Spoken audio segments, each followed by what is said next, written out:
দুই বাংলা শ্রোতা বন্ধুকে নমস্কার, স্বাগত জানিয়ে শুরু করছি আজকের মহিলাদের আসর। আপনাদের সঙ্গে আমি শর্মিষ্ঠা। বন্ধুরা, আজকের মহিলাদের আসর কিন্তু চেনা পথের বাইরে।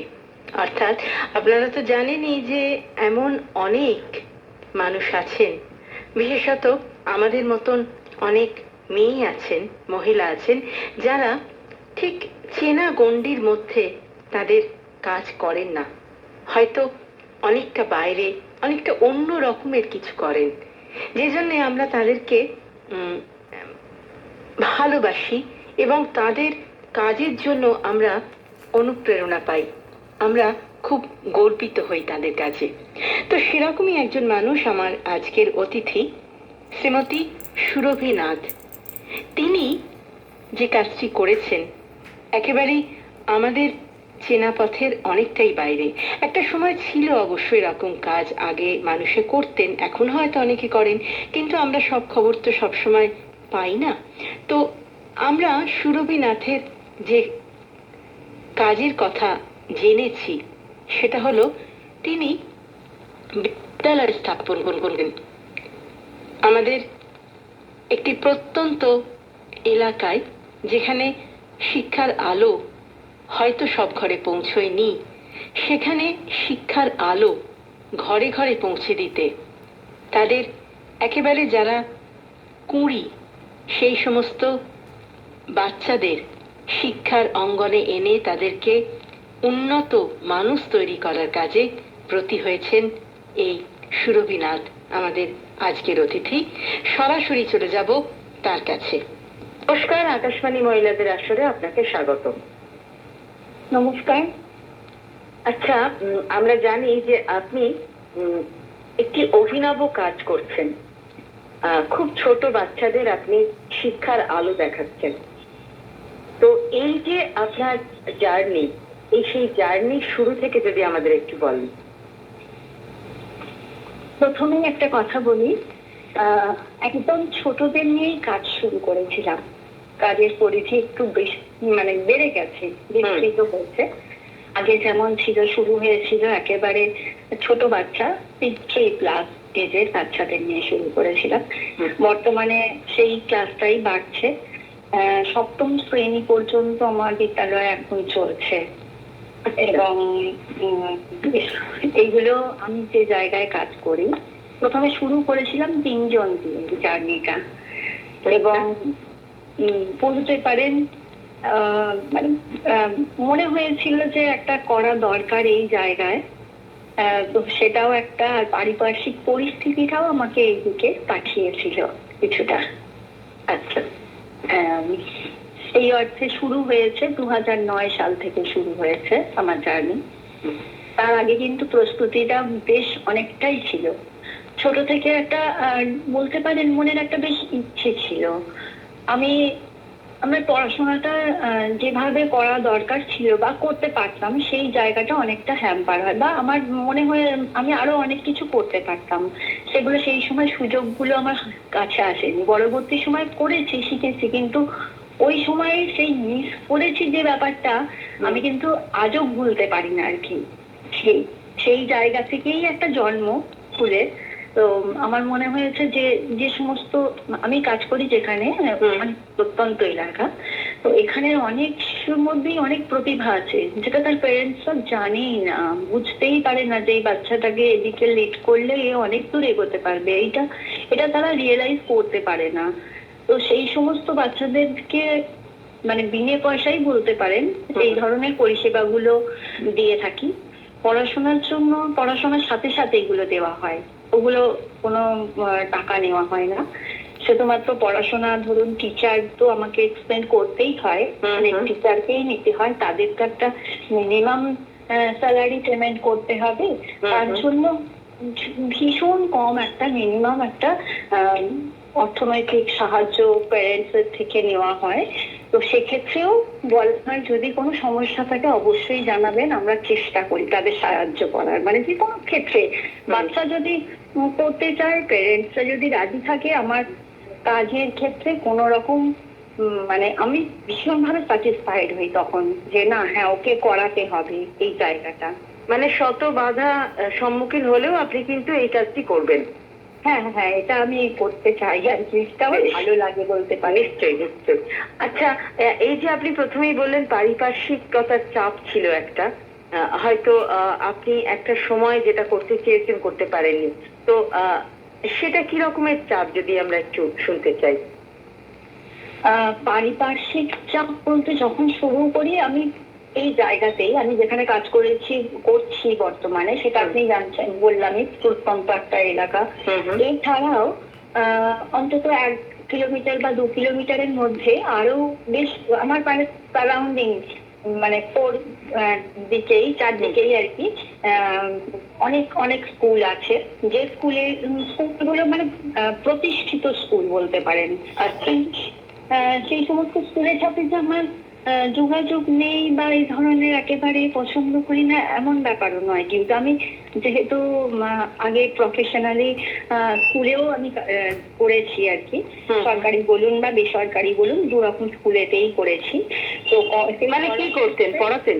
হ্যাঁ অবশ্যই টিচারই করতাম, বেসরকারি স্কুলেও টিচারই করতাম, আর এখানে সরকারি স্কুলেও আমার পাশাপাশি একেবারে নিকটবর্তী স্কুল যখন, সেখানে টিচার ছিল না, স্কুল খুব অসুবিধার মধ্যে পড়েছিল, আমাকে স্কুল থেকে বলা হয়েছিল, আমি অবশ্যই গ্ল্যাডলি সেটা অ্যাকসেপ্ট করেছিলাম। আমি বলেছিলাম যে অবশ্যই আমি, আমার অসুবিধা থাকলেও আমি ওখানে আমার চেষ্টা করব সময় দেওয়ার। আচ্ছা, আমি এখনো প্রয়োজন পড়লে যেতে অস্বীকার করবো না, কেন সেটা আমার গ্রামের জায়গা, সেটা একটা সরকারি স্কুল, সবাইকে এই বেসরকারি আওতায় আনা সম্ভব নয়।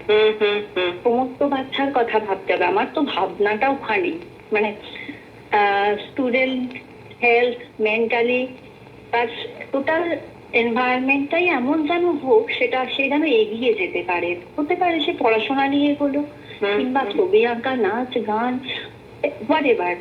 তো সেক্ষেত্রে আমি ওই জায়গাটা, সে যদি না থাকে তার মধ্যে প্রতিভা, সে যদি না এগিয়ে যেতে পারে, তাকে নিয়ে আমি কাজটা করতে চাইছি। আর এই ধরনের অ্যাকচুয়াল আমার কাছে আসেও এই ধরনের প্যারেন্টসরাই আমাকে ক্র্যাক করার চেষ্টা করে, আমাকে মিন্স আমার স্কুলকে চয়েস করে, কেন চারিদিকে এত স্কুল, তো সেই স্কুলকে পেরিয়ে আমার এই ভিতরে এতটা, যেখানে কোনো যোগাযোগ ব্যবস্থা সেইভাবে নেই, তারা দিতে আসছে, এটা একটা অনেক অসম্ভব ব্যাপার তাদের পক্ষে, কষ্ট করে আসে, তাদের স্বাদ আছে অথচ সাধ্য নেই, মানে অনেকটা এফোর্ট তারা নিতে পারে না, তারা জানে যে এখানে থাকলে টোটাল এনভায়রনমেন্টটা পাবে। সুতরাং সার্বিক যদি একটা বাচ্চার উন্নয়ন হয়, তারা যদি একটা বুঝতে পারে যে এই জায়গাটা পজিটিভ আছে, তাকে আরো ডেভেলপমেন্টের দিকে এগিয়ে দেওয়া যেতে পারে, এরকম সচেতন অনেক অভিভাবক অভিভাবিকা আমাদেরকে পছন্দ করে আসেন। আচ্ছা, আপনারটা কি আবাসিক স্কুল নাকি এমনি সাধারণ স্কুল? সাধারণ স্কুলেই, তবে থাকতে ভীষণ ভালোবাসে বাচ্চারা। আচ্ছা আচ্ছা, মন খারাপ করে যায় যখন অনেকদিন ছুটি থাকে, ওরা মাঝে মাঝে ঘুরতেও চলে আসে। আচ্ছা, ওদের এত ভালো লাগার জায়গা এটা। মানে আপনি পরিবেশটাকে সেইভাবে তৈরি করেছেন? অবশ্যই। বাহ, খুব ভালো। আচ্ছা, একটা কথা জানতে ইচ্ছে করছে যে এই যে স্কুলটা আপনি তৈরি করলেন, এর জন্য আপনি কি কোনো বাধার সম্মুখীন হয়েছেন, নাকি খুব সুষ্ঠুভাবে এগিয়ে গেছেন? না না, একেবারেই না, সেটা কখনো সম্ভবই না। বাধা তো পদে পদে বাধা, সব রকম দিক থেকে। মানে কিরকম?